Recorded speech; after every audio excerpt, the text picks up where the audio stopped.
안녕하세요. 이번 시간에는 초보자가 개발을 잘할 수 있는 가장 현실적인 방법에 대해서 얘기해 보도록 하겠습니다. 일단 첫 번째는 잠재의식의 발현입니다.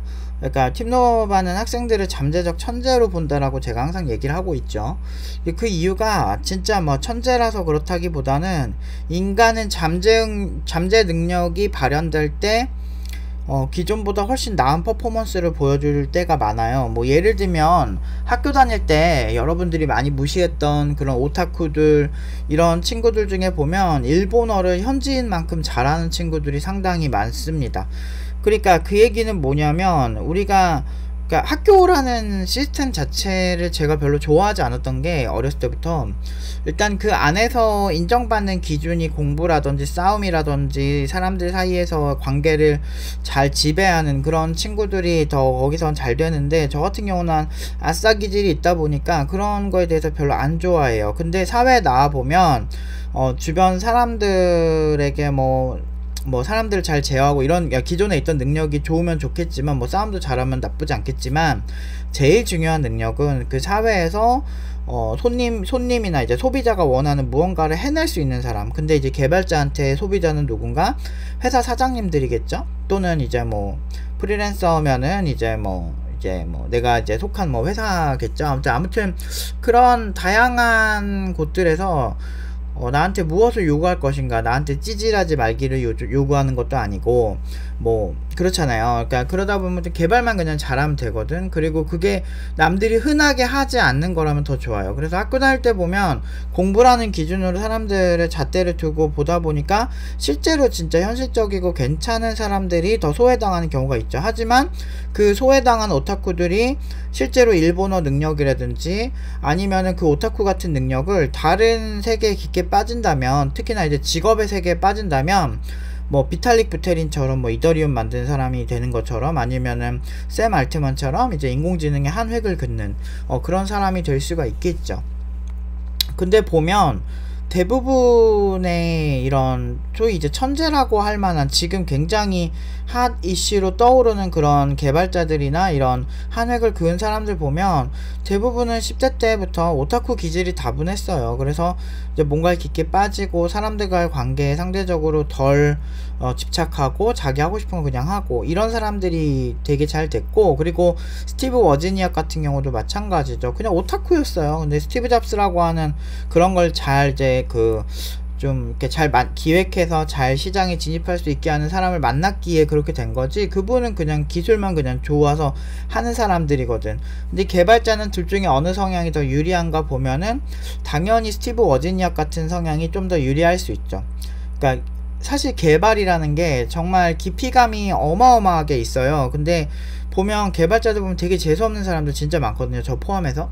근데 왜 그러냐면, 이게 의사들도 비슷한 현상을 많이 봤는데, 네가 알겠어? 뭐 이런 게 기저에 깔려 있는 거예요. 근데 그게 사실 두 가지 측면인데, 그냥 사람 자체가 그만큼 노력을 많이 해왔으니까 일반인들은 모르는 세계가 있다, 전문가로서 이런 의견이 있고, 하나는 내가 한 깊이만큼 네가 했겠어? 라는 게 있는 거예요. 근데 그거는 의사도 마찬가지지만 미국 같은 경우는 그 상위 티어에 있는 개발자들 돈 엄청 많이 벌거든요. 그리고 그런 사람들이 나중에 스타트업 했을 때 그 파급 효과는 어마어마하게 크기 때문에, 개발자를 단순히 한국처럼 이렇게 불쌍한 사람들 직업 주는 그런 걸로 잘 안 봐요. 그러니까 오히려 그쪽에서도 상위 티어에 있는 개발자들은 엄청 돈 잘 벌고, 그런 개발자들은 진짜 웬만한 전문직 수준이죠. 실제로 벌이도 마찬가지고요. 막 10억 가까이 연봉 되는 시니어들도 되게 많고. 그러니까 그런 것들을 제가 보면서 느끼는 게, 이게 그만큼 깊이감이 있어요. 그러니까 인도에서도 IIT 가가지고 진짜 괜찮은 미래의 막 석학들을 다 뽑아내잖아요. 왜 그러냐면, 인도가 따지고 보면은 되게 못사는 나라인데, 그 못사는 나라 중에서도 거기서 아무리 명문대라도 얼마나 좋겠어라고 하지만, 실리콘밸리는 고졸이든 뭐든 그냥 능력만 보고 뽑는다는 거지.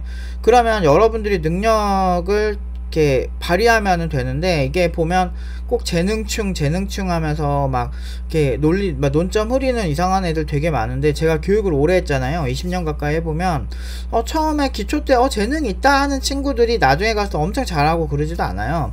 그러니까 비슷비슷해져요. 나중에 일정 수준 이상에 가면. 그러면 내가 초반에 가는 길에서 좀 헤매는 것 뿐이야. 재능이 좀 없어 보이는 친구들 보면. 근데 다들 일정 수준 이상 가면 다 고만고만하게 해요. 이 얘기를 제가 응용 2단계에 있는 이 친구들은 뭐든 다 본인이 원하면 개발 다 할 수 있는 수준이거든요. 그래서 그런 친구들 웬만한 플랫폼은 그냥 뭐 하라 그러면 금방금방 그냥 아무렇지 않게 하는 수준이 되면 그게 다 의미가 없다라는 걸 알게 되는 거죠. 그러니까 무슨 얘기냐면 유치원생이 왜 나는 한글 떼는 게 늦을까 이 걱정하는 거랑 똑같은 거예요. 성인 되면 다 아무렇지도 않고 조금 더 시간이 걸린다고 해서 뭐 한국어를 당장 엄청나게 해야 되는 건 아니니까 막 그런 느낌으로 받아들여질 수 있다는 거지. 근데 그럼 어떻게 해서 잠재의식을 발현시켜야 되나? 제가 황룡문 교수님의 몰입이란 책을 되게 좋아했어요. 제가 20대 때 그거 읽고 한 대 띵 맞은 것 같은 느낌이 들었어요. 지하철 가판대에 한 3,000원, 2,000원짜리 조그만 미니북으로 나온 책이었는데 너무 괜찮았어요. 그래서 그 이후에 이제 황룡문 교수님 책도 보고, 그리고 이제 도파민에 대해서도 많이 보게 되고, 그리고 여러가지 심리학적인 거, 그리고 제 스스로도 이제 제 한계를 많이 극복을 해나가면서 성장을 해왔거든요. 지금까지도. 그러니까 저는 원래 되게 잘 못하던 개발자였어요. 10대 시절만 해도 재능은 1도 없었고 그냥 오래 해서 잘하는 느낌? 근데 잘해봤자 일반인보다 잘하는 거였죠. 근데 23살 땐가 그때 이제 병특 준비를 하면서 엄청 빡세게 했어요. 근데 하루에 막 10시간 12시간 당연히 하고 잠자기 전까지도 이렇게 하면 되지 않을까 되게 고민하면서 개고생하면서 머리 쥐어뜯으면서 했더니 성장이 엄청 돼서 병특이 됐고, 병특이 되고 난 다음에도 그때 안드로이드 개발자가 도망가는 바람에 그래 내가 하자, 내가 그냥 한번 총대 매자 하고서 했는데 너무 내 역량 대비 너무 어려웠던 거야. 그 당시에는 또 지금보다 매뉴얼이 더 안 좋았거든. 그래서 실력도 많이 부족했고, 그래서 그거 하느라고 하루에 16시간 정도 매일매일 코딩을 했고, 잠자고 일어나서 그 개발하는 것 빼고는 다 했죠. 내 영혼을 갈아 넣었지. 근데 그 회사에서는 나한테 100만원 정도밖에 안 줬어요, 한 달에. 근데 상관없었어. 사람들이 되게 안타까운 게 뭐냐면 바로 앞만 봐. 그러니까 내가 지금 이 16시간 한다고 해서 저 CEO만 배부르면 내 손해가 아닌가 이 생각밖에 안 하거든. 근데 되게 멍청한 거야. 왜냐면 내가 그걸 해서 그 앱이 잘 돼서 엄청 성공하면 나는 그 다음 기회를 훨씬 쉽게 잡을 수 있거든.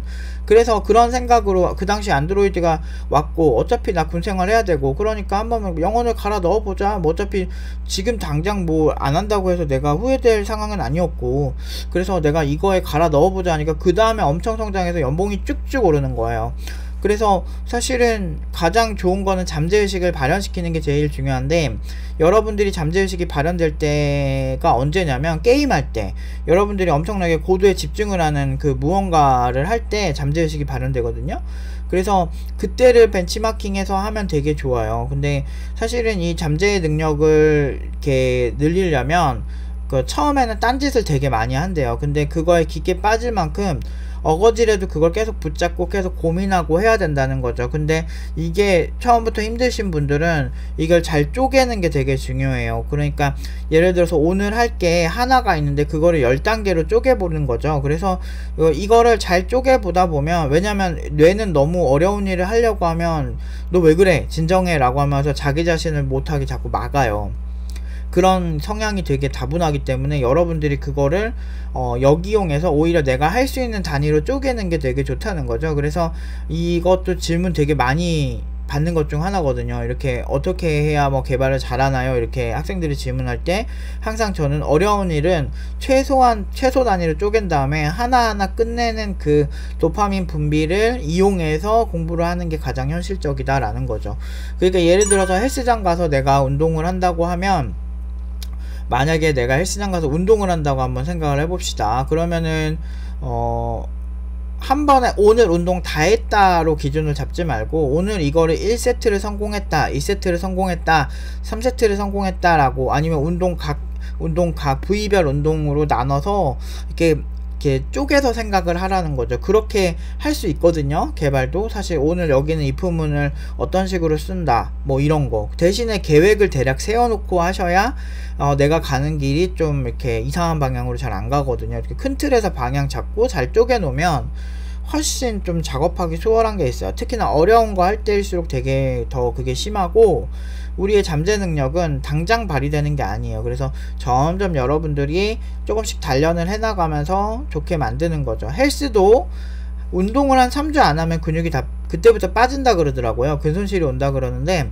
똑같은 것 같아요. 그래서 그 코딩도 아예 안 하기보단 하루에 조금이라도 해가지고 좀 단련을 해 놓으시는, 그리고 뇌도 조금 어려운 거, 조금씩 내가 감당하는 것보다 조금 어려운 거, 헬스장에서도 무게를 좀 더 이렇게 큰 걸 치잖아요. 내가 들기 어려운 무게보다 높게 쳐야 근육이 생기듯이 똑같은 거예요. 그래서 내가 하는 수준보다 조금 어렵게끔 계속 레벨 디자인을 하면서 가시는 걸 가장 추천을 드립니다. 그래서 아무튼 잠재의식을 발현시키려면 사실은 뭐 목적도 분명해야 되고 여러 가지로 해야 될 게 굉장히 많긴 하지만 그래도 그런 충분히 여러분들 할 수 있어요. 한국어 그렇게 어렵다는데 다 그렇게 하시고, 그리고 보면은 남들이 아무렇지 않게 하는데 되게 어려운 것들이 있거든요. 한국인 특히나 어렸을 땐 되게 어려운데 나이 먹고는 아무렇지 않게 하는 게 있잖아요. 그러니까 그런 것처럼 재능이라는 게 난 사실 있는지 잘 모르겠어요. 오히려 여러분들이 이 잠재의식에 깊게 빠져서 여러분들의 잠재의식을 발휘할 수 있다라고 믿는 게 되게 핵심이에요. 그렇게 많이 발현을 시키니까 되게 평범한 친구도 엄청 잘해졌거든요. 그래서 이걸 믿는 게 일단은 첫 번째 어떤 방법 중 하나입니다. 오늘은 여기까지 하도록 하겠습니다.